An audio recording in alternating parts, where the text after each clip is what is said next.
Hi everybody, नमस्कार प्यारे साथियों, गुड इवनिंग, शुभ संध्या। कैसे हैं आप सभी? मैं अनुज आप सभी का एक बार फिर से अपने इस प्यारे से परिवार टारगेट विद अंकित में बहुत बहुत स्वागत अभिनंदन करता हूं। कैसे हैं भाई सभी साथी लोग? जल्दी से बताएंगे।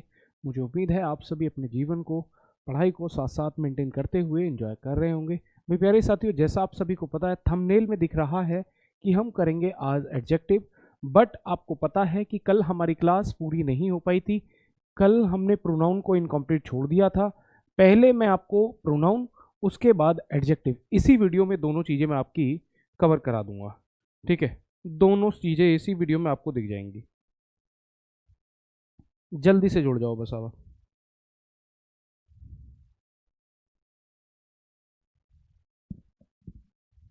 जी गुड इवनिंग, जुड़े हैं Puja, good evening, Gunjan good evening ji. बाकी लोग जल्दी से जुड़ जाओ भैया, जल्दी से जुड़ जाइएगा।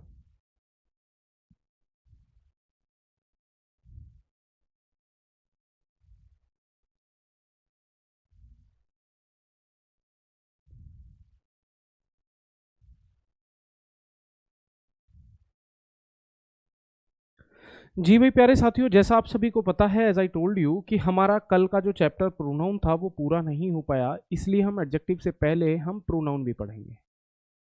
प्रोनाउन एंड एडजेक्टिव, इसे प्रोनाउन और एडजेक्टिव दोनों को साथ साथ पढ़ेंगे। करते हैं अपनी क्लास की शुरुआत। बहुत बेसिक सी बात यह है कि प्रोनाउन वो शब्द होता है जो नाउन के स्थान पर प्रयोग में आता है, लेकिन सवाल ये है कि इसको नाउन के स्थान पर क्यों प्रयोग में लाते हैं। ठीक है, इसको नाउन के स्थान पर क्यों प्रयोग में लाते हैं? क्योंकि इंग्लिश ग्रामर के हिसाब से किसी भी पर्टिकुलर नाउन का यूज एक बार ही किया जा सकता है, उससे अधिक बार नहीं कर सकते। ठीक है जी, चलो ठीक है जी, नेक्स्ट पे चलेंगे। यहां से मैंने कल आपको पर्सनल प्रोनाउन, डेमोन्स्ट्रेटिव, इंडेफिनिट आपको पढ़ा दिया था। उसके बाद distributive, each either neither none का प्रयोग मैंने आपको बता दिया। रिलेटिव प्रोनाउन के बारे में आपको बताया था। रेसिप्रोकल प्रोनाउन प्यारे साथियों आज हम शुरू करेंगे। ठीक है जी, रेसिप्रोकल प्रोनाउन की हम बात करेंगे। और रेसिप्रोकल प्रोनाउन क्या होता है?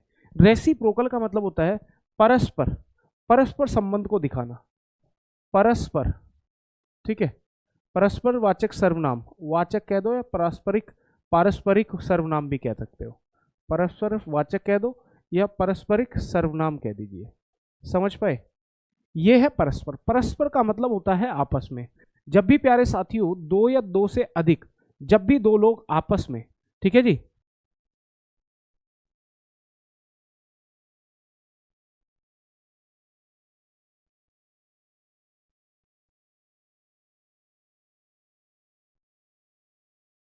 समझ पाए? ऑफलाइन पढ़े हैं GS world C set. Sir ji please एक बार पर्सनल प्रोनाउन वापस समझा दीजिए। ओके, बताऊंगा मैं आपको। परस्पर वाचक सर्वनाम होता क्या है? पारस्परिक सर्वनाम भी कह सकते हैं आप। जब भी दो या दो से अधिक लोग आपस में किसी काम को करेंगे, जब भी दो लोग आपस में करेंगे, दो लोग आपस में, दो के बीच, दो के बीच, आपस में, आपस में, दो के बीच आपस में कोई चीज हो, दो के बीच आपस में कोई चीज होती है, वो होती है ईच अदर। दो के बीच में आपस में कोई चीज हो, वो होती है ईच अदर। अब दो से बीच, दो के बीच में क्या होता है? यानी अगर राम और श्याम आपस में लड़ रहे हैं, या राम और श्याम आपस में एक दूसरे की हेल्प कर रहे हैं, या राम और श्याम एक दूसरे से प्यार करते हैं, लड़ते हैं, झगड़ते हैं, जब भी दो लोग आपस में एक दूसरे के साथ कुछ करते हैं, चाहे वो लड़ाई हो, चाहे वो मारपिटाई हो, चाहे वो प्यार हो, चाहे वो हेल्प हो, दो लोग आपस में एक दूसरे की हेल्प करें, दो लोग आपस में लड़ाई कर रहे हो, दो लोग आपस में एक दूसरे से प्यार कर रहे हो, तो ये क्या होता है? ईच अदर होता है। जैसे आपने बोला both the brothers love each other, both the brothers love each other. Ekta कह रहे हैं कि सर थोड़ी वॉइस बढ़ा दीजिए। वॉइस का वॉल्यूम पूरा है एकता, आप हेडफोन का यूज कीजिएगा। बाकी लोगों को आवाज की कोई दिक्कत है भैया? जब दो लोग आपस में, जैसे both the brothers love each other, यानी दो लोग जो हैं वो आपस में एक दूसरे को प्यार करते हैं, और जब भी ऐसा दो लोग करेंगे तो वहां पर होता है ईच अदर। ईच अदर हो जाएगा वहां पर। क्या हो जाएगा भैया? Each other. दो लोगों के लिए क्या बोला है? Each other. दो लोगों के लिए क्या बोला है? Each other. लेकिन अगर ऐसा दो से अधिक के बीच में हो, दो से अधिक के बीच में, दो से, दो से अधिक, दो से अधिक के बीच, दो से अधिक के बीच आपस में, दो से अधिक के बीच आपस में, जब भी आप दो से अधिक के बीच आपस में किसी बात की करते हैं, सेम बात, मान लो आप दो लोग एक दूसरे की हेल्प कर रहे हैं, दो लोग एक दूसरे की हेल्प कर रहे हैं, वैसे ही अगर दो से अधिक लोग एक दूसरे की हेल्प करें तो क्या हो जाएगा, वन अनदर हो जाएगा। जैसे आपने बोला Indian should not fight one another, यानी भारतीयों को एक दूसरे से नहीं लड़ना चाहिए, भारतीयों को एक दूसरे से नहीं लड़ना चाहिए। समझ पाए? ठीक है जी। दो लोग आपस में करें तो ईच अदर, दो से अधिक लोग करें तो वन अनदर। अब हम बात करेंगे रिफ्लेक्सिव क्या होता है। ठीक है, वॉइस सही नहीं आ रही है, बाकी लोगों के साथ भी ये दिक्कत है। चलो 1 मिनट रुक जाइए। बाकी लोग, पूजा को आवाज सही आ रही है भैया? जल्दी से, पहले मैं बाद में पढ़ाता हूँ, एक बार बाकी लोग जल्दी से कंफर्म कराओ वॉइस वगैरह की किसके साथ प्रॉब्लम आ रही है। बोलिए, अभी ठीक है? हाँ जी, वॉइस नहीं आ रही है आशीष को भी। बाकी लोग बताओ जरा, और कितने लोग हैं जिन्हें वॉइस की प्रॉब्लम क्लियर है। चलो नेक्स्ट की बात करूंगा, रिफ्लेक्सिव प्रोनाउन क्या होता है। रिफ्लेक्सिव का मतलब होता है निजवाचक सर्वनाम, निजवाचक सर्वनाम, निजवाचक सर्वनाम, यानी अपनी बात करना, स्वयं की बात करना, वो होता है आपका निजवाचक। जैसे आपने बोला मैं I wash my clothes myself, I wash my clothes myself. तो ये जो वर्ड है ना माई सेल्फ, ये है आपका रिफ्लेक्सिव। इसकी हिंदी होती है स्वयं, मैं अपने कपड़े स्वयं धोता हूं, ये हो गया रिफ्लेक्सिव प्रोनाउन। क्या होगा भैया? Reflexive pronoun. अब आपसे जो सवाल बनता है वो ये बनता है कि रिफ्लेक्सिव केस की जगह कहाँ होती है। वो या तो वर्ब, मेनली तो वर्ब, या ऑब्जेक्ट के बाद में यूज होता है। ठीक है, ऑब्जेक्ट के बाद में यूज होता है रिफ्लेक्सिव केस।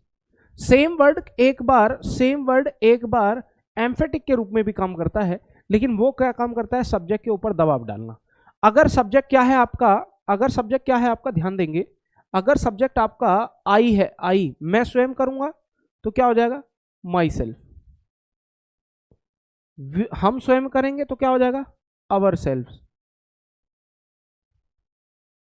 तुम स्वयं करोगे तो क्या हो जाएगा? Your self. योर सेल्फ भी होता है और सेल्फ्स भी होता है। ठीक है, वी यस। नेक्स्ट, अगर वह करेगा तो हिमसेल्फ, वह करेगी तो शी के लिए क्या आ जाएगा? वह किसी काम को स्वयं करेगी तो क्या हो जाएगा? शी, और शी के लिए क्या आ जाता है? Her self. इट के लिए क्या आ जाएगा? It self. और दे के लिए क्या आ जाएगा?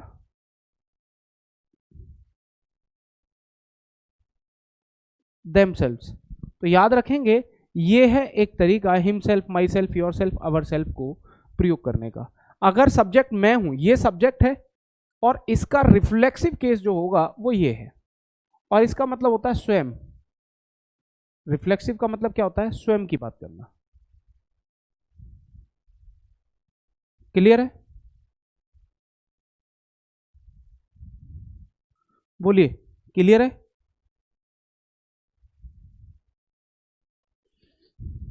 समझ आया? कोई चीज समझ नहीं आई हो पूछ सकते हैं, मैं आगे बात करूंगा। नेक्स्ट क्या है आपका? एम्फेटिक। एम्फेटिक जो होता है वो प्रभाव या दबाव सूचक सर्वनाम को बोलते हैं। ठीक है, इसको क्या बोलते हैं? दबाव सूचक,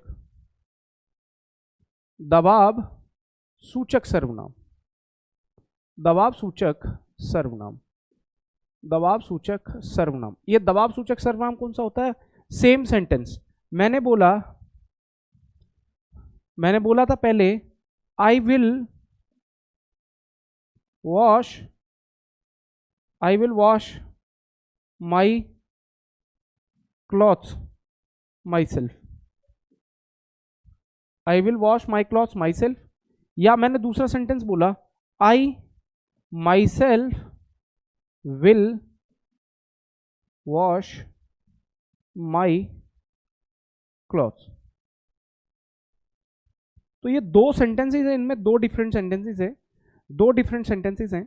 अब मेन चीज आप देखोगे यहां पर विल वॉश ये वर्ब है और ये माई क्लॉथ क्या है, ये ऑब्जेक्ट है। तो जब इस वर्ड का प्रयोग आप ऑब्जेक्ट के बाद करोगे तो इसको जनरली आप रिफ्लेक्सिव केस बोलोगे और इसकी हिंदी में क्या आ जाएगा, स्वयं आ जाएगा। समझ पाए।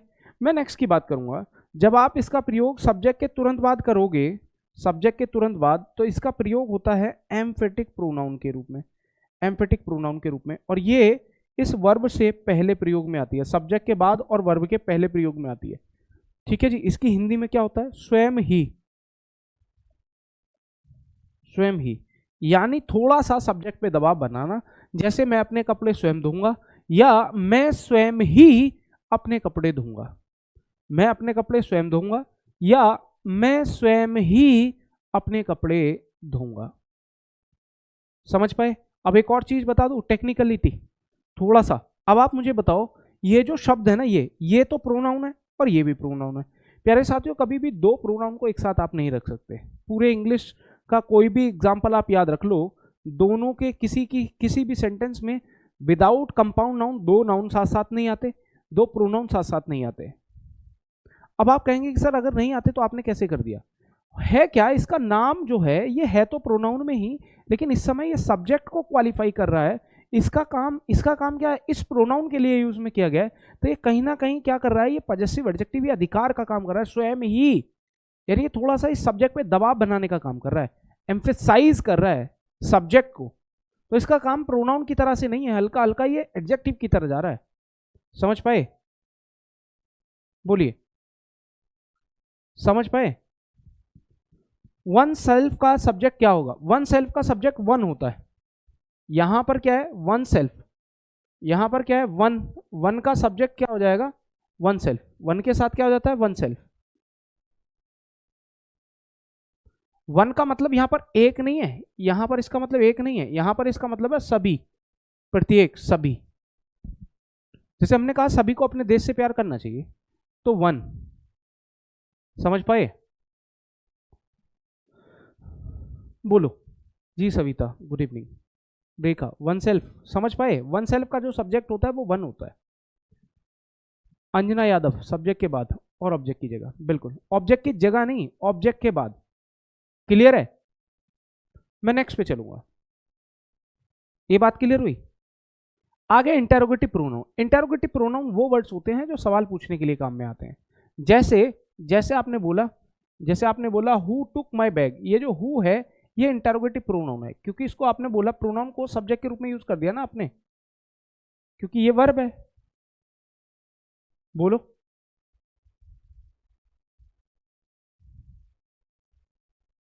ये पूछा नहीं जाएगा Anjali, don't worry out of it, इतना डीप नहीं पूछा जाएगा आपके एग्जाम में। मैं तो इससे भी ज्यादा भारी भरकम बात बता रहा था, इसलिए आपको बता दी। ठीक है। दीपक, मैं कहाँ से हूँ भैया, यूपी से ही हूँ, डिस्ट्रिक्ट बुलंदशहर।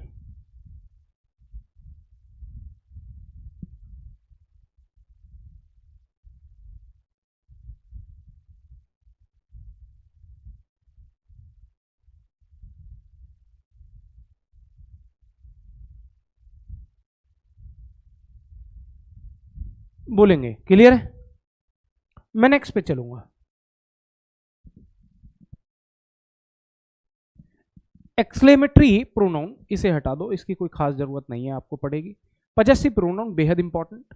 ये क्या है, पजेसिव प्रोनाउन जो होगा यहाँ पर, पजेसिव का मतलब होता है भैया अधिकार, अधिकार शो करने वाला प्रोनाउन। अब ध्यान देना, ये जो वर्ड पजेसिव है ना, मैं यहां पर आपको एक्सप्लेन करूंगा। ये जो वर्ड पजेसिव है,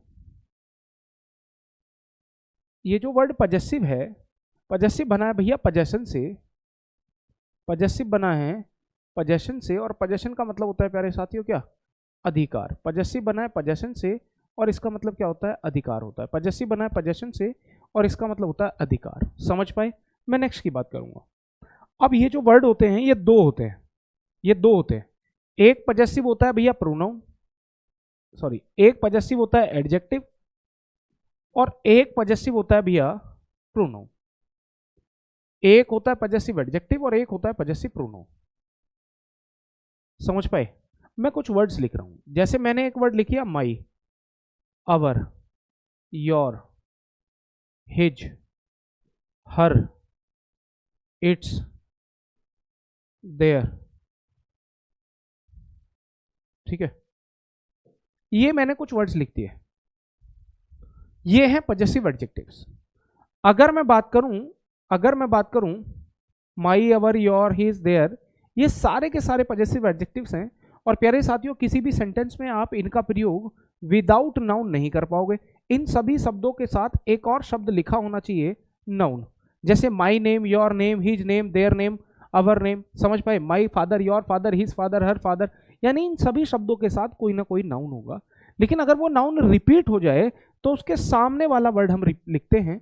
जैसे माई का क्या हो जाएगा भैया? माइन हो जाएगा, माइन। अवर का क्या हो जाएगा जी? अवर्स हो जाएगा, अवर्स। योर का क्या हो जाएगा जी? योर्स हो जाएगा, योर्स, ठीक है। हिज का क्या हो जाएगा? हिज हो जाएगा। हर का क्या हो जाएगा? हर्स हो जाएगा, हर्स। इट्स का इट्स नहीं होता। और देयर का क्या हो जाएगा? देयर्स हो जाएगा। समझ पाए? अब मैं आपको एक एग्जांपल बोलता हूं और आप समझने का प्रयास कीजिएगा। भैया मैंने बोला माई कार इज ब्लैक, ठीक है, और आपने बोला योर कार इज रेड। मैंने ये दो स्टेटमेंट बोले हैं।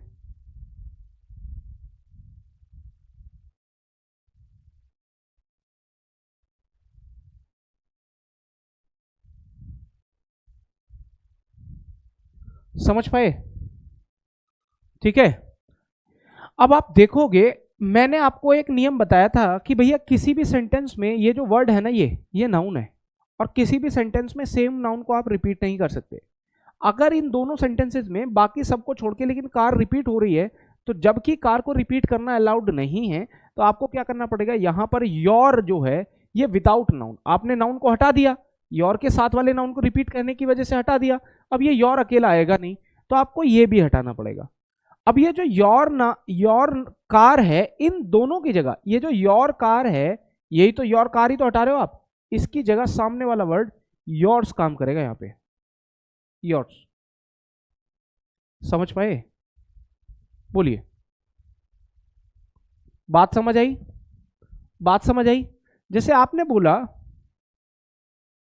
माई फादर और आपने बोला हर फादर, माई फादर और हर फादर। अब ये फादर दो बार आ गया, बोलो, ये फादर दो बार आ गया। अगर ये फादर दो बार आ गया तो आप इस नाउन को तो हटा दोगे क्योंकि दूसरी बार रिपीट हो रहा है। तो ये जो वर्ड है ना, हर अकेला आएगा नहीं, तो इन दोनों शब्दों की जगह आप क्या लिखोगे भैया? हर्ष लिखोगे, हर्ष। अब जाकर के ये बात हो गई सही। ये बात क्लियर हुई है? एक बात क्लियर हुई है? ये है पजेसिव एडजेक्टिव, ये वाला। इसको आप विदाउट नाउन यूज नहीं कर सकते, लेकिन अगर ये रिपीट हो जाए तो इसके बाद वाला नाउन आप प्रयोग में लाओगे। मैं नेक्स्ट पे चलूंगा। अब और इंपॉर्टेंट रूल्स देखो। प्रत्येक सेंटेंस में आपको पता होगा, every sentence has a subject and a verb and an object. Her sentence में एक सब्जेक्ट, एक वर्ब और एक ऑब्जेक्ट होता है। हाँ या ना में जल्दी से बताओ, बोलेंगे सभी?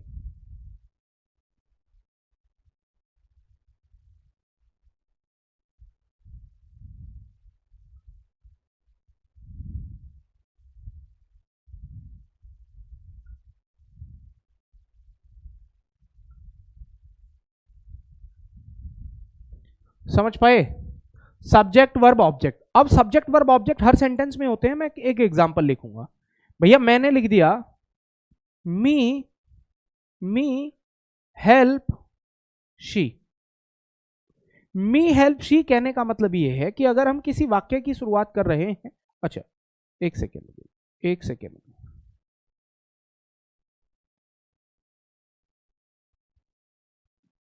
अगर हम किसी सेंटेंस या वाक्य की शुरुआत कर रहे हैं तो ये जो वर्ब है, वर्ब से जो पहले होगा वो क्या है? मी को हम क्या कर देंगे? आई। और जो वर्ब के बाद होगा वो ऑब्जेक्ट होगा, तो शी को क्या कर देंगे हम? हर। आई हेल्प हर, ये सेंटेंस सही होगा। आई हेल्प हर, ये सेंटेंस सही होगा। समझ पाए?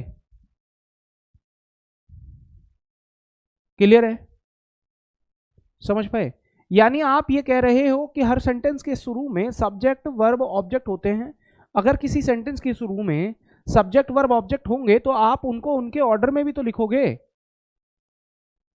हाँ या ना? तो आप उनका ऑर्डर मेंटेन करेंगे। हम दूसरे पॉइंट पे चलते हैं। ये बेहद इंपॉर्टेंट पॉइंट बता रहा हूं, सबसे इंपॉर्टेंट पॉइंट। अब आप देखो, यहां पर समझेंगे आप।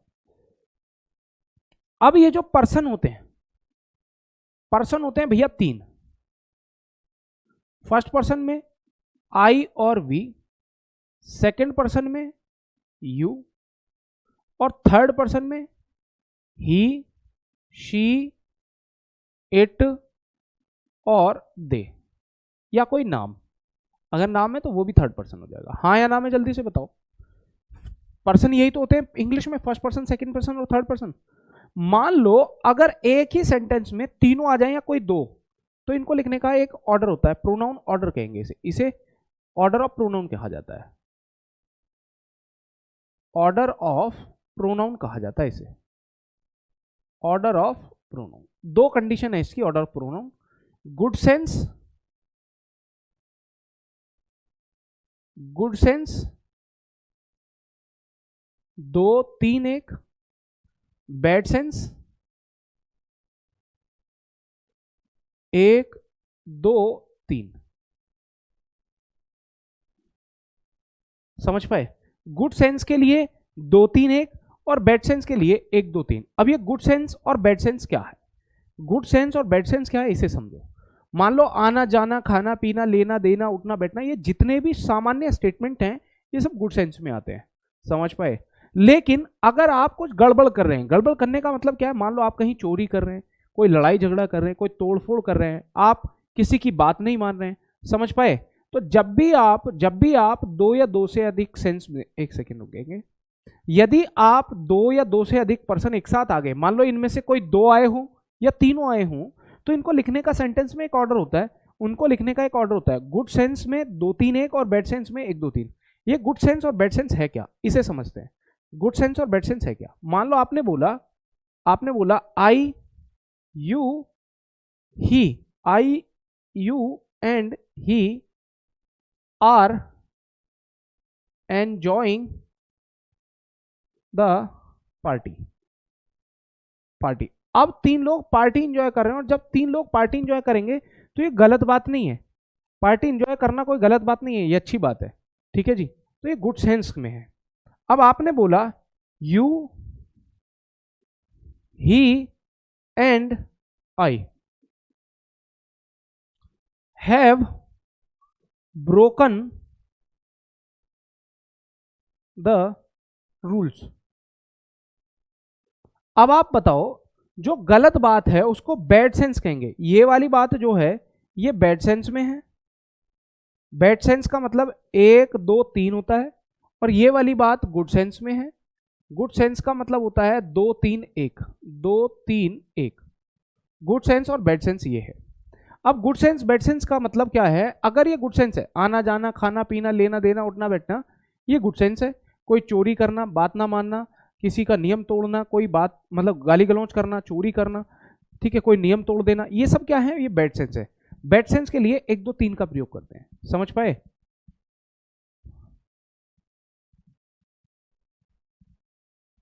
हाँ, उसी के हिसाब से। तो किस वर्ग के हिसाब से लगेगी क्या? वर्ब, यानी 3 लोग हैं तो प्लूरल ही आएगी ना। 3 लोगों का तो प्लूरल आएगी। ये बात समझो। अगर ये गुड सेंस है तो इनको लिखने का ऑर्डर होगा 2 3 1। यानी ये वाली बात ऐसे गलत हो जा रही है, आपको लिखना पड़ेगा 2 3 और 1। इसको लिखने का सही तरीका है ये। अगर आप इसकी बात करोगे, बैड सेंस 1 2 3 में आएगा, तो इसको ऐसे नहीं लिखा जाएगा, इसको लिखा जाएगा 1 2 और 3। समझ पाए? ये बेहद इंपॉर्टेंट बात बता रहा हूं और यहां से सवाल बनता है। अब आपने बोला 1 2 3 का, 1 2 3 का, अगर मान लो 2 नहीं है तो 3 और 1 आएगा, 2 3 नहीं है तो 2 और 1 आएगा, 1 नहीं है तो 2 3 आएगा। जो गायब हो जाए उसको हटा देना, लेकिन ऑर्डर याद रखना। बैड सेंस के लिए 1 नहीं है तो 2 3, 2 नहीं है तो 1 3, 3 नहीं है तो 1 2। समझ पाए? ऑर्डर यही है, 1 2 3 और 2 3 1। समझ पाए? मैं नेक्स्ट की बात करूंगा।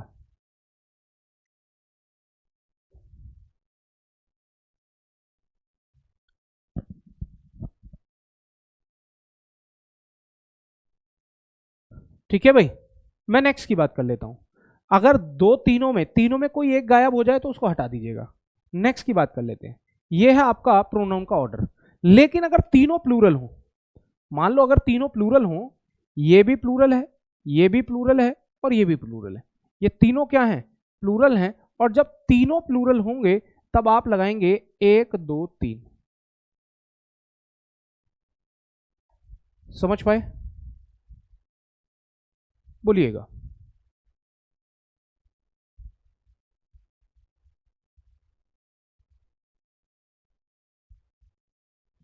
पजेसिव प्रोनाउन, पजेसिव एडजेक्टिव की बात कर रहे हैं भाई। दो लोग हैं, जैसे मैंने और तुमने, मैंने तुमने, कोई चीज मेरी भी है और वो तुम्हारी भी है, वो मिलकर क्या हो जाएगी? हमारी हो जाएगी, हमारी। देखो शिखा कह रहे हैं, शिखा कह रहे हैं, अच्छा सवाल है ये। मान लो मैंने, आई एंड यू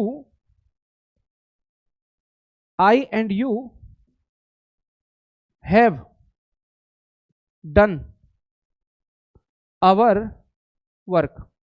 मैंने और तुमने, जो चीज मेरी और तुम्हारी है वो मिलकर किसकी हो जाएगी?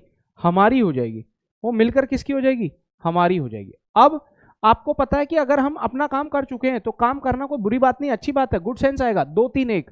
तो आप इस बात को ऐसे ना लिख के आपको ये लिखना पड़ेगा, यू इधर आएगा और आई इधर आएगा। इनको ऐसे लिखना चाहिए, तब जाकर के ये सेंटेंस सही होगा। कई बार इस ऑर्डर की वजह से क्या होगा कि पॉइंट आपको, सेंटेंस जो है वो दिखने में सही लगेगा, दिखने में सही लगेगा। समझ पाए?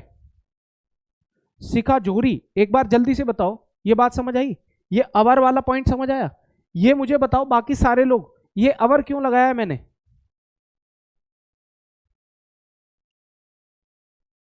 बोलो। ये अवर किसके लिए लगाया है? जबकि यू के लिए और आता और आई के लिए माई आता।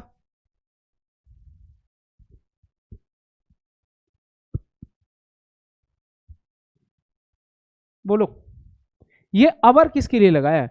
मान लो कोई काम तुम्हारा भी है और मेरा भी है, तो वो मिलकर हमारा हो जाएगा ना भाई। अगर मैं इस TWA की बात करूं तो TWA आपका भी है और TWA मेरा भी है, तो TWA हमारा हो जाएगा।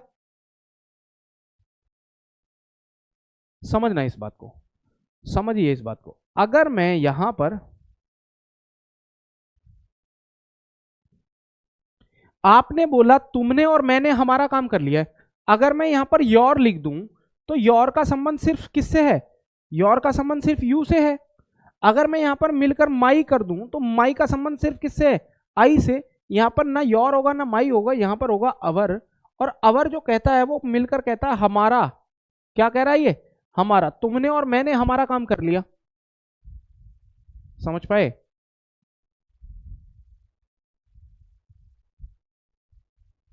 प्रिया यादव कह रहे हैं सर ये 1 2 3 और 2 3 1 का मतलब कौन समझ आ रहा है? आप समझना नहीं चाह रहे इसलिए आ रहा है। एक एग्जांपल लास्ट बार बोलूंगा, समझ आ जाए तो ठीक है, अदरवाइज छोड़ देना, फिर बाद में वीडियो को देख लेना, समझ आ जाएगा। मान लो हम 3 लोग हैं, मैंने बोला मैं भी हूं, आप भी हो और कोई वो भी है।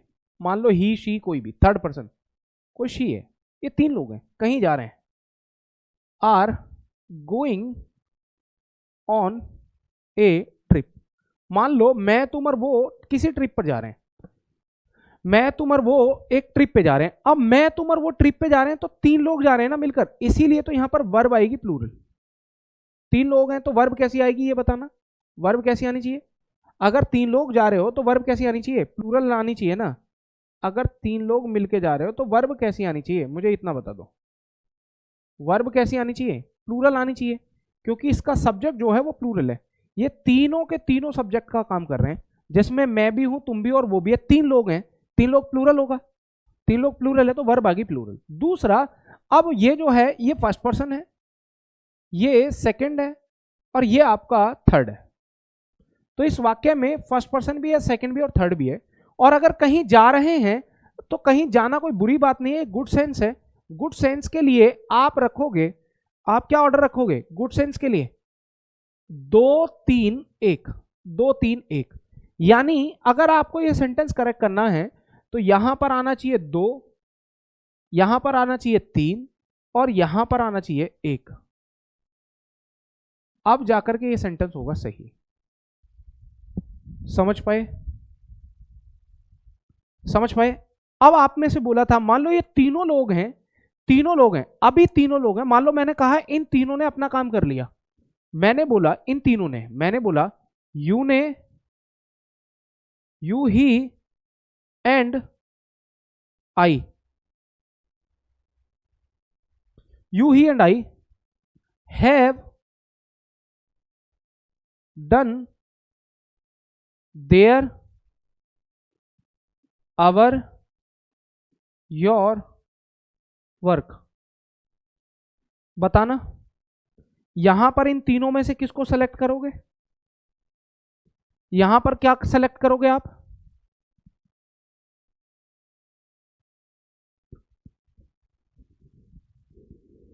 बोलो,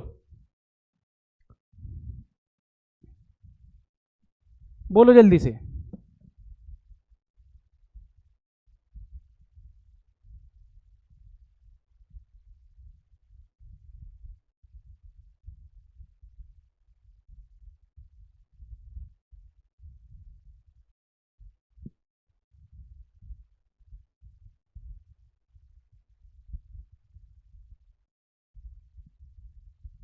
बोलो।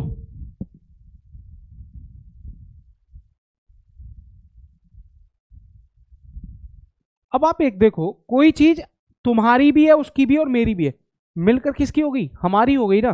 तो यहां पर आप क्या टिक करोगे? अवर टिक करोगे। समझ पाए? ये जौहरी का सवाल था, एक बार बताएंगे? हाँ जी, सिखा, बताइए, सिखा जौहरी, बताइए, समझ आया? क्लियर है ना? मैं नेक्स्ट की बात करूंगा। अब ध्यान दीजिए, हमेशा के लिए एक बात समझ लो, यहां पर आपसे बोला, यहां पर आपसे एक बात बोली जा रही है, आराम से समझेंगे उसे। आपसे बोला कोई प्रीपोजिशन या वर्ब आ जाए, इन्हें हटा दो। कोई भी प्रीपोजिशन या वर्ब आ जाए तो उसके बाद में आप क्या प्रयोग करोगे भैया? Objective case of pronoun. किसी भी वर्ब या प्रीपोजिशन के बाद ऑब्जेक्टिव केस ऑफ प्रोनाउन का यूज किया जाता है। जैसे मैं आपको एक सेंटेंस बोलूंगा, यहां पर आराम से समझेंगे आप उस सेंटेंस को। जैसे आपने कोई सेंटेंस बोला, आपने बोला हेल्प, हेल्प आई, क्या ये सेंटेंस सही है या गलत है? जैसे आपने बोला ही डिपेंड्स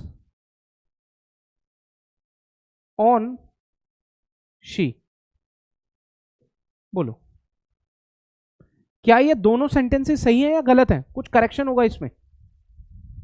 क्या ये दोनों के दोनों सेंटेंसेस करेक्ट है या कुछ करेक्शन है?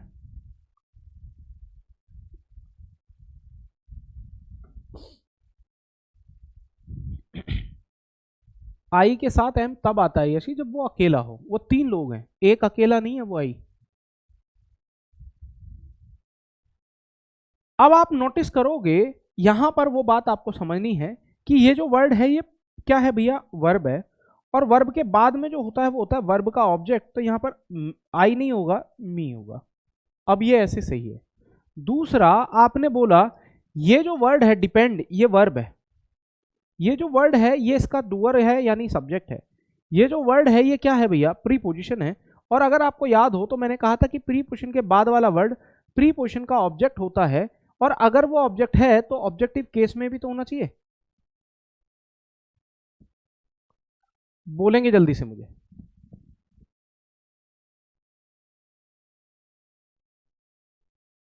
बोलो।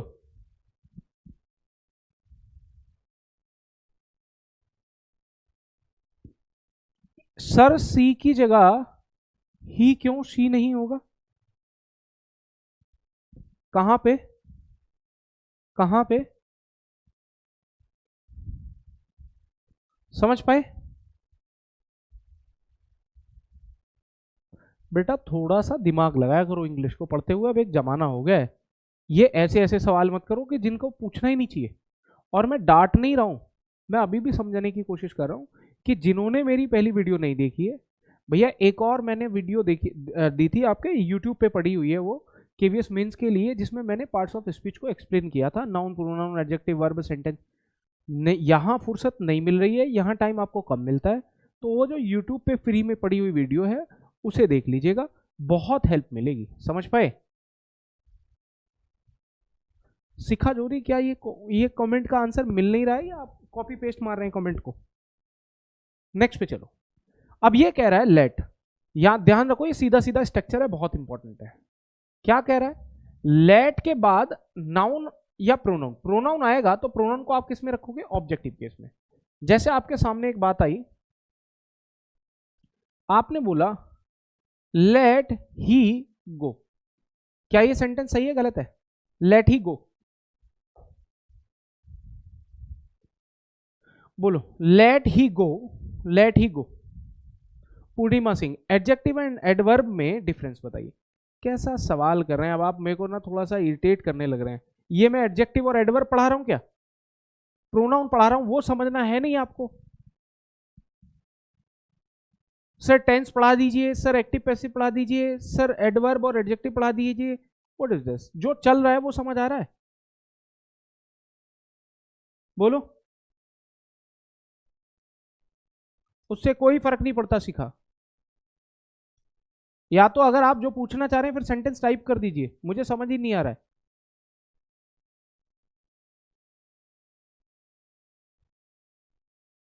ठीक है, लेट ही गो, ये जो वर्ड है ना, ये वाला वर्ड, ये जो होता है ये है वर्ब, और आपको पता है वर्ब के बाद ऑब्जेक्ट होगा, तो यहां पर ही नहीं होगा, हिम होगा। तो लेट जो होती है ये अपने आप में कौन होती है? वर्ब होती है। लेट का मतलब होता है होने दो, चलने दो, करने दो। समझ पाए? करेक्ट हुआ? तो ये जो वर्ब है, लेट जो है ये वर्ब है, और वर्ब के बाद वाला ऑब्जेक्ट होता है, तो यहां पर ही की जगह हिम हो जाएगा। करेक्ट हुई ये बात? मैं नेक्स्ट पे चलूंगा, ये सबसे इंपॉर्टेंट है, वेरी इंपॉर्टेंट बोलूंगा मैं इसको, ध्यान से समझेंगे। आपको मैं एक सेंटेंस बोलूंगा और वो सेंटेंस क्या है? You are better than me, क्या ये सेंटेंस सही है या गलत है? बोलिए।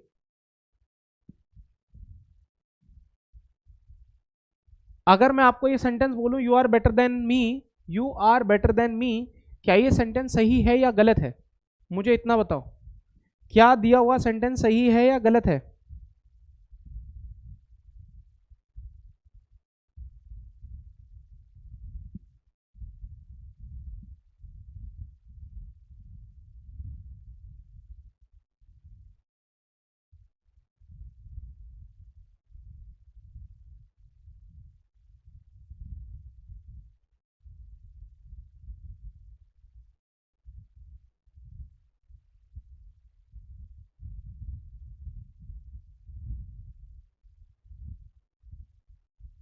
बोलिए।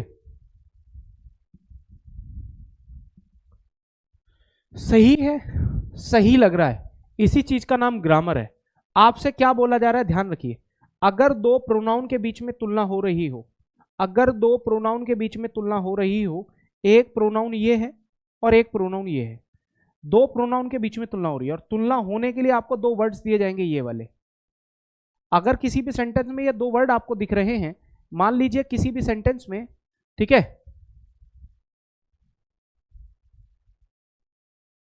समझ पाए? आपने बोला अगर आप दो प्रोनाउन के बीच में, अगर आप दो प्रोनाउन के बीच में तुलना कर रहे हैं, प्रोनाउन के बीच में तुलना हो रही है, पहली बात यह है कि तुलना है भी या नहीं, इस बात को ये दो शब्द बताएंगे। मान लो उसमें एज और देन आ जाए तो उस सेंटेंस में क्या हो रही है? तुलना हो रही है। अब तुलना दो प्रोनाउन के बीच में हो रही है, ये वर्ड आ रहा है, इसने कह दिया कि भाई तुलना हो गई।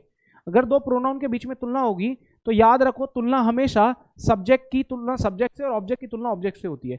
मैं यहां पर लिख देता हूं सीधा सीधा, यदि दो प्रोनाउन की तुलना हो, यदि दो प्रोनाउन की तुलना हो तो सब्जेक्ट की सब्जेक्ट से ऑब्जेक्ट की ऑब्जेक्ट से, पजेसिव की पजेसिव से होती है, ठीक है, से होगी। बताइएगा, ये बात समझ आई? तो अब यहां पर अगर हम सेंटेंस को सही कर लें तो you are better than me की जगह हो जाएगा you are better than I. You are better than I, क्योंकि ये क्या है भैया, सब्जेक्ट है, और ये क्या था, ऑब्जेक्ट है। तो ऑब्जेक्ट की तुलना ऑब्जेक्ट से और सब्जेक्ट की तुलना सब्जेक्ट से, तो यहां पर आपने इस मी को काट कर क्या करना पड़ा, आई करना पड़ा। क्या ये बात आपको समझ आई? बोलो भाई। Shikha please type your comments in English, sometimes I am getting confuse what are you asking in Hindi, वो समझ नहीं आ रहा है मुझे हिंदी का। इंग्लिश को इंग्लिश में टाइप करो, आप क्या बोल रहे हैं। आपने मेरे पे भरोसा भी कर लिया, बीच बीच में मेरे को गाइड भी करते रहते हैं।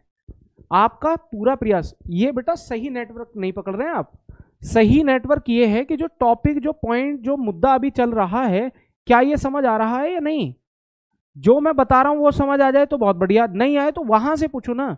यहीं से अगर आप मुझसे कहोगे सर नाउन बताना एक बार, आपको क्या लग रहा है कि आप मुझे, मैं नाउन नहीं बता सकता, लेकिन कमेंट या जो डाउट है वो ऑन गोइंग टॉपिक का होना चाहिए या जो टॉपिक है ही नहीं उसका होना चाहिए।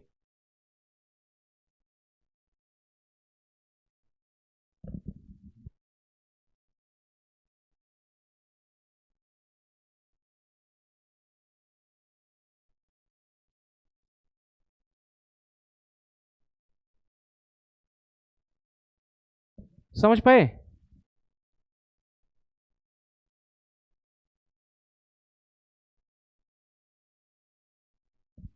क्लियर है?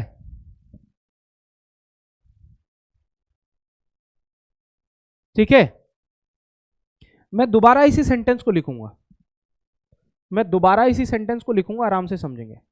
जैसे मैंने एक सेंटेंस बोला, you are better than me, समझे?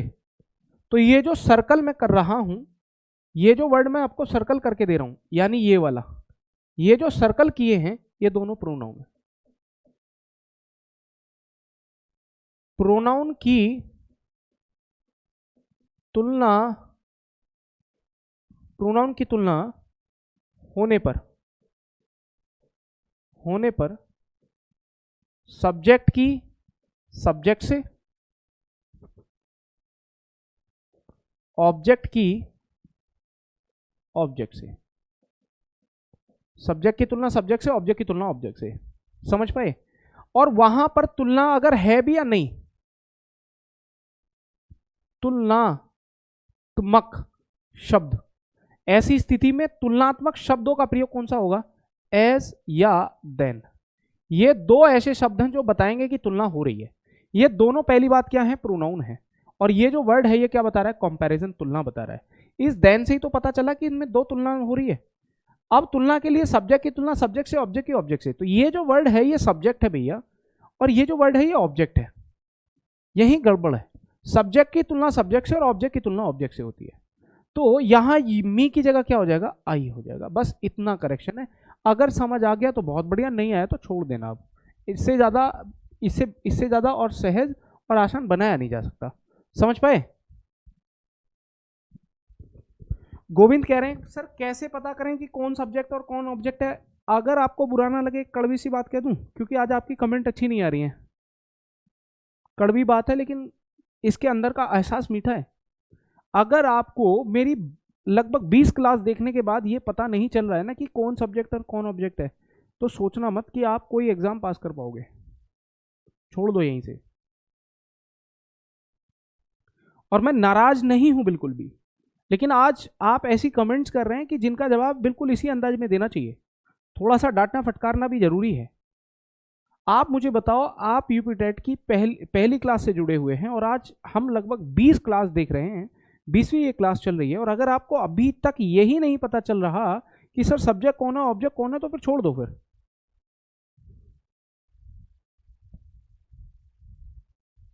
ठीक है?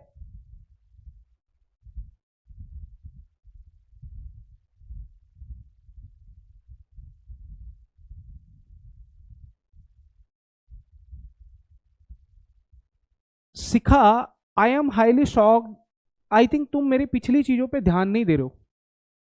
ये क्या था, ये वाला एग्जाम्पल क्या था, ये वाला एग्जाम्पल किस चीज के लिए था?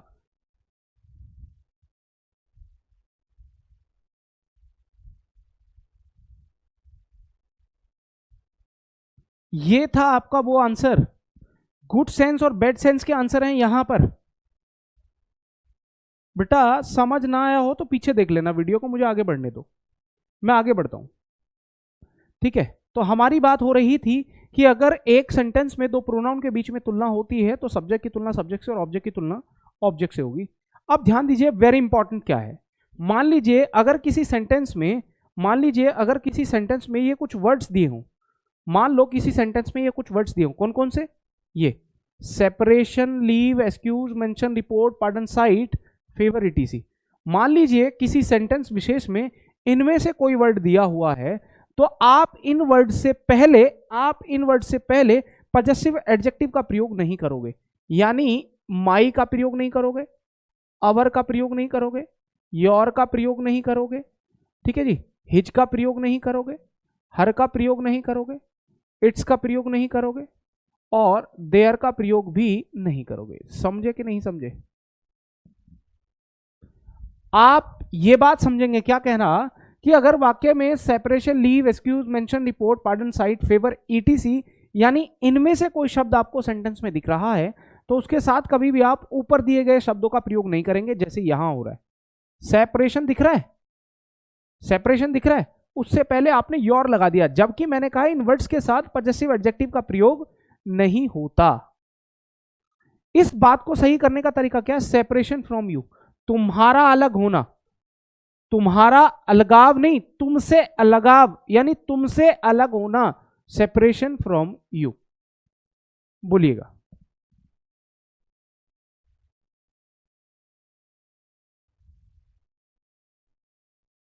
समझ पाए? हाँ पूजा, आई रिमेंबर, मैं बताऊंगा इसे, वेट कीजिएगा। समझ पाए? स्नेहा कह रहे हैं बाकी लोग पहले से ही डरे रहते हैं मुझसे, बस ये जान के मुझे थोड़ा और अफसोस होता है, आप पे नहीं, वो मुझे खुद पे ही होता है। हालांकि ऐसे कौन से भाव आपको मेरे अंदर दिख जाते हैं कि जहां आप डर जाते हैं, बस ये बात अलग थोड़ी सी हो जाती है। ठीक है, ये बात समझ आई? तो अगर आपको ये बात लिखनी है योर सेपरेशन, तो इसको ये गलत तरीका है, तो कैसे लिखना पड़ेगा इसको? Separation from you. नेक्स्ट पे चलेंगे। आपने बोला possessive adjective is used before जीरेंड, यानी पॉइंट सीधा सीधा क्या है, पजेसिव एडजेक्टिव होता क्या है? ध्यान रखो, मैं दोबारा आपको याद दिला दूं, पजेसिव एडजेक्टिव होता क्या है? जो अधिकार दिखाने वाला एडजेक्टिव होता है। पजेसिव एडजेक्टिव होता कौन कौन सा है? मैं सीधा सीधा पॉइंट पे बता आ जाऊंगा। क्या कह रहा है पजेसिव एडजेक्टिव? एक वर्ड होता है माई, एक होता है अवर, एक होता है योर, एक होता है अवर, सॉरी अवर नहीं, एक होता है हिज, एक होता है भैया हर, एक होता है भैया इट्स, और एक होता है भैया देयर। ये सारे के सारे वर्ड्स पजेसिव एडजेक्टिव हैं। और पजेसिव एडजेक्टिव की बात करें तो पजेसिव एडजेक्टिव के साथ ये जो जीरेंड दिख रहा है ना, ये जीरेंड, जीरेंड यानी जीरेंड के पहले, जीरेंड के पहले आपको इन वर्ड्स का प्रयोग करना है, जीरेंड के पहले इन वर्ड्स का प्रयोग करना है। अब ये जो जीरेंड है ये होता क्या है? जीरेंड क्या है यहां पर हम बात करेंगे, वर्ब वन में I N G, verb one में आई एन जी, और जीरेंड जनरली नाउन का फंक्शन करता है, जीरेंड जनरली नाउन का फंक्शन करता है। समझ पाए? जैसे एग्जाम्पल देखेंगे, आपने बोला सर मुझे समझ नहीं आया, एग्जाम्पल देख लो, I was confident of my winning, my winning ये है, ये जीरेंड है, उससे पहले possessive adjective. Her doing, doing gerund है, उससे पहले पजेसिव एडजेक्टिव। ये क्या है? वर्ब की वन फॉर्म यानी फर्स्ट फॉर्म में आईएनजी लगाने को जीरेंड कहा जाता है। और ये क्या भैया? ये है आपका पजेसिव एडजेक्टिव। बोलो जल्दी से।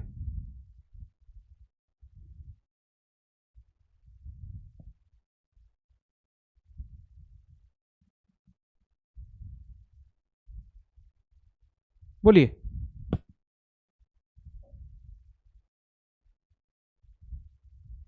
यू के साथ मी आया है, कहां आया है? कमेंट भी तो लेट करते हैं आप कई बार। ठीक है भैया, ये बड़ी इंपॉर्टेंट बात है, हम नेक्स्ट पे चलेंगे, ये सबसे इंपॉर्टेंट बात है, वेरी इंपॉर्टेंट कहूंगा मैं इसे, वेरी नहीं, हद से ज्यादा इंपॉर्टेंट है, सबसे ज्यादा सवाल बनता है मेरे भाई यहां से, बहुत सवाल बनता है यहां से, वेरी वेरी इंपॉर्टेंट। अब ध्यान दो, है क्या, मैं दो एग्जांपल लिखूंगा, मैं दो एग्जांपल लिखूंगा, दोनों से समझ आ जाना चाहिए ये। मैंने बोला I enjoyed the party, I enjoyed the party, और आपने बोला I enjoyed very much, I enjoyed very much. अब आप मुझे बताओ, क्या आपकी बेस्ट ऑफ नॉलेज के हिसाब से ये दोनों सेंटेंसेस सही हैं या गलत है, इनमें कुछ करेक्शन है या सही है, इन दोनों ही सेंटेंसेस में कोई करेक्शन है या सही है ये?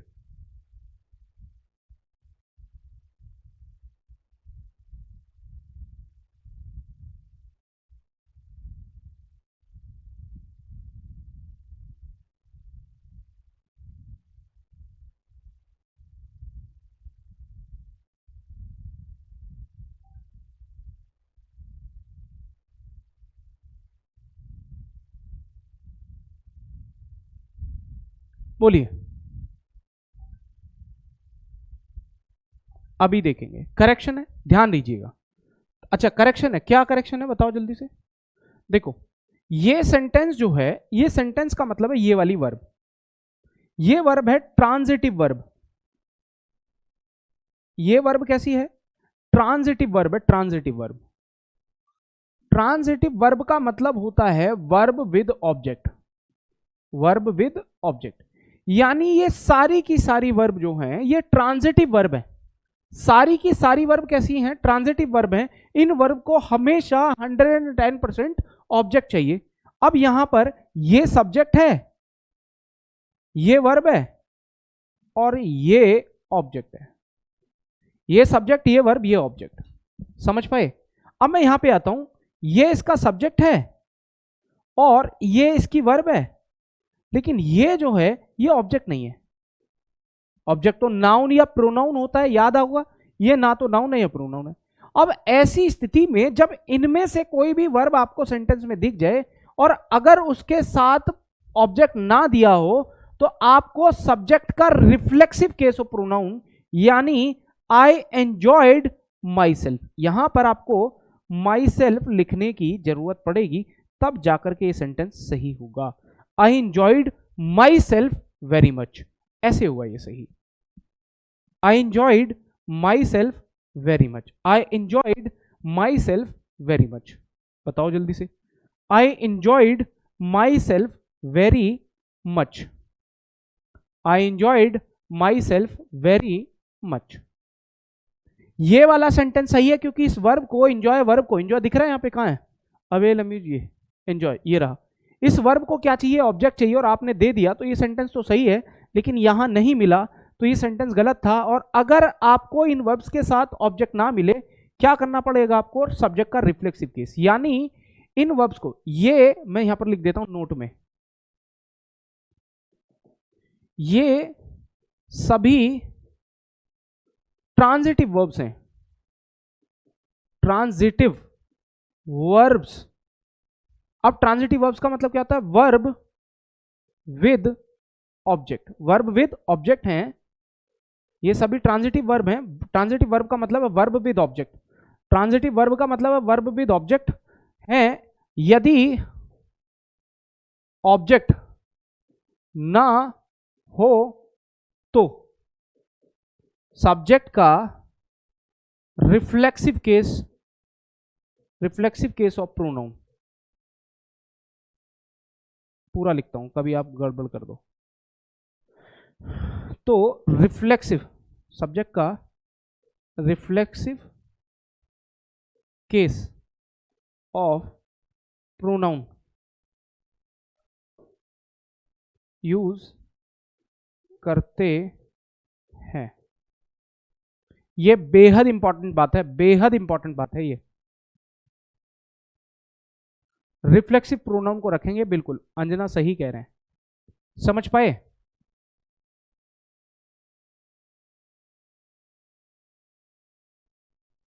समझ पाए? ये बात क्लियर हुई? समझ ना आए इस 8 वाले पॉइंट को दोबारा देख लेना। किसी ने 6 में करेक्शन बताया था, यू के साथ मी का प्रयोग, separation from you is painful to me. आप सेंटेंस को पूरा नहीं पढ़ते और डाउट में रह जाते हैं। तुमसे अलग होना मेरे लिए दुखदाई है, क्या गलत है इसमें? कुछ भी नहीं। देखो, अब हमने बात करी थी कि मुझे इनके साथ रिफ्लेक्सिव केस कौन होता है? माई सेल्फ रिफ्लेक्सिव है, my self, our self, your self, himself, her self और आपका it self, them self.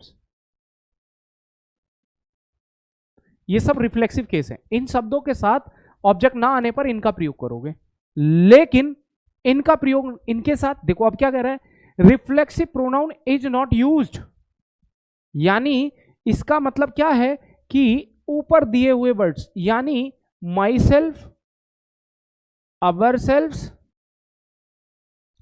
Him, your self,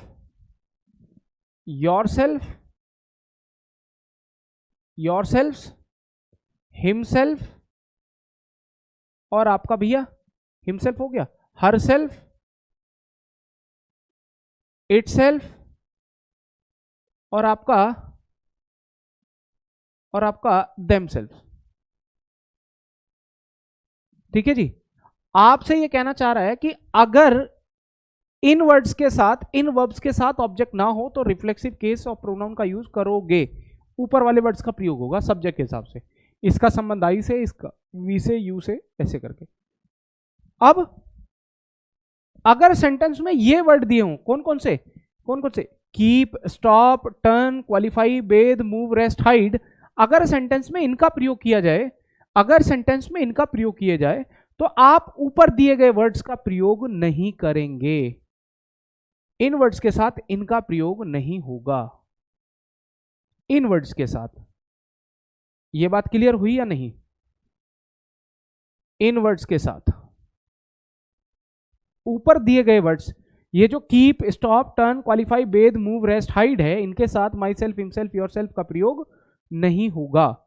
जैसे आपने बोला you should keep yourself, keep आ रहा है, कीप के साथ आप योर सेल्फ का प्रयोग नहीं करोगे, लिख रहा है ना, कीप के साथ इनका प्रयोग नहीं करना है।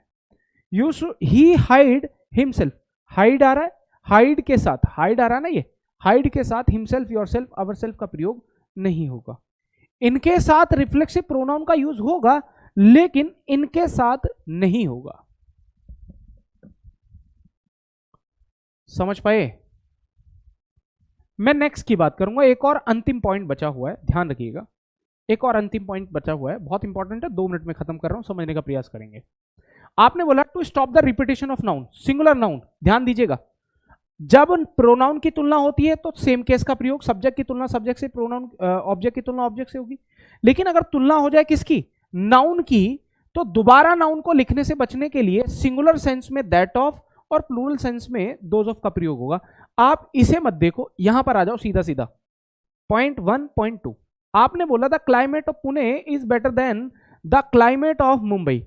भैया पहली बात तो ये समझो कि जब भी आप तुलना करोगे तो क्लाइमेट की तुलना क्लाइमेट से करोगे, शहर की तुलना शहर से, गांव की गांव से, टीचर की टीचर से, पेन की पेन से, बोर्ड की बोर्ड से, यूट्यूब चैनल की यूट्यूब चैनल से, यानी तुलना समान चीज की होती है। और आपने बोला द क्लाइमेट ऑफ पुणे, अब आपने क्लाइमेट ऑफ पुणे की बात करी है, पुणे की नहीं।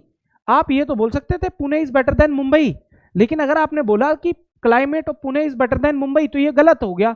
क्यों? आपने पुणे के क्लाइमेट की तुलना मुंबई से कर दी, जबकि आपको क्या करना था, पुणे के क्लाइमेट की तुलना मुंबई के क्लाइमेट से होनी चाहिए, हाँ या ना, बोलो जल्दी से। तो क्या हो गया, the climate of Pune is better than that of Mumbai. अगर आपने यहां पर क्लाइमेट दोबारा लिख दिया तो क्लाइमेट का रिपीटेशन हो गया। यहां दोबारा क्लाइमेट को लिखने से बचने के लिए आपने किसका प्रयोग किया सिंगुलर में, दैट ऑफ का, क्योंकि आपने किसको रिप्लेस किया है, क्लाइमेट को। The climate of Pune is better than the climate of Mumbai, ये तो कहना चाह रहे थे, लेकिन आपने दूसरी बार क्लाइमेट ना कह के क्या कह दिया, दैट ऑफ। ये दैट ऑफ का मतलब क्लाइमेट ही है, समझ पाए? नेक्स्ट की बात करो, द स्ट्रीट्स ऑफ दिल्ली। आपने बोला दिल्ली की गलियां are wider than the streets of Mumbai, Delhi की गलियों की तुलना मुंबई की गलियों से होगी, हाँ या ना? तो आपने बोला the streets of Delhi are wider than the streets of Mumbai. अब ये जो स्ट्रीट्स है इसको दोबारा लिखने से बचने के लिए आपने किसका प्रयोग कर दिया? दोज ऑफ का। सिंगुलर रिपीटेशन को रोकने के लिए दैट ऑफ, और प्लूरल रिपीटेशन को रोकने के लिए दोज ऑफ का प्रयोग करना है। ये बात समझ पाए? मैं नेक्स्ट पे चलूंगा। सही है जी। अब ध्यान दीजिएगा, यहां पर आपने बोला थोड़ा सा इसको गलत तरीके से इन्होंने लिख दिया है,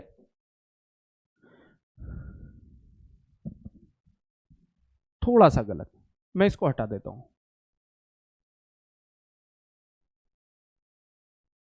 बस एक ही पॉइंट है भाई, क्लास लेट हो रही है, बस अगली क्लास का टाइम हो गया है, 1 सेकंड में खत्म करता हूं। ठीक है, क्या है भाई, यहां पर देखेंगे जल्दी से।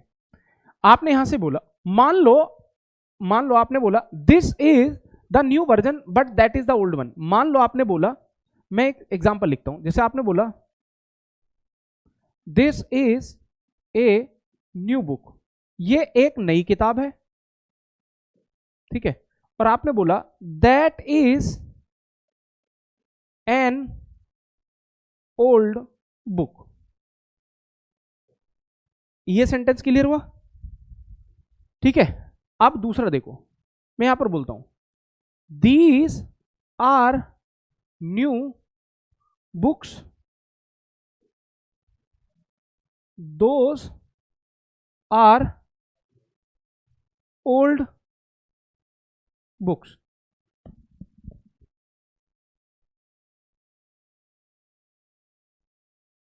समझ पाए? अब आप एक बात देखेंगे, मेरे को बताओ जल्दी से, आपने बोला this is the new book, this is a new book और that is an old book. ये बुक दो बार नहीं आ गया? ये बुक दो बार नहीं आ गया, रिपीटेशन हो गया। तो जब आप सिंगुलर नाउन को बिना तुलना के रिपीट होते हुए देखोगे तो उसे आप हटाओगे वन से, और ऐसा अगर प्लूरल के साथ हो रहा है तो उसे हटाओगे आप वंस से। तो क्या बोलोगे? This is a new book और that is an old one, और यहां पर बोलोगे आप these are new books, those are old ones. समझ पाए? क्लियर है भैया? तो भैया आज के लिए इतना ही करेंगे प्यारे साथियों, वैसे ही लेट हो गया 2 मिनट 3 मिनट, मिलते हैं कल। टिल देन धन्यवाद, नमस्कार। वीडियो को दोबारा देख लेना, समझ आ जाएगा। चलिए भाई।